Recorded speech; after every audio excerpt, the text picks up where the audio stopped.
কৃষ্ণ পতিদেব, তুমি জগন্নাথের সামনে কি করছো? হরে কৃষ্ণ। আমি স্নান করে এসে তিলক করছিলাম। ও আচ্ছা, তোমার হাতে তিলক। হ্যাঁ, ও আচ্ছা, তাহলে তিলকের যে 12টা মন্ত্র আছে না, ওটা একটু বলো তো। অবশ্যই। তিলক আমরা 12টি স্থানে বা দ্বাদশ অঙ্গে করে থাকি। আমি পর্যায়ক্রমে সবগুলো দেখাচ্ছি। ওম কেশবায় নমঃ, ওম নারায়ণায় নমঃ, ওম মাধবায় নমঃ, ওম গোবিন্দায় নমঃ, ওম বৈষ্ণবে নমঃ, ওম মধুসূদনায় নমঃ, ওম ত্রিবিক্রমায় নমঃ, ওম বামনায় নমঃ, ওম শ্রীধরায় নমঃ, ওম ঋষিকেশায় নমঃ, ওম পদ্মনাভায় নমঃ, ওম দামোদরায় নমঃ।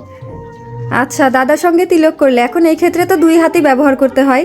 কোন হাতে তিলক গোলাতে হবে এবং কোন হাত কি ক্ষেত্রে ব্যবহার করতে হবে? ডান হাত দিয়ে আমরা তিলক ধারণ করব এবং বাম হাতে আমরা গুলাবো। আমি আরেকটা জিনিস বলে রাখি, এটা হচ্ছে আমার ডান সাইড, এটা হচ্ছে আমরা বাম সাইড।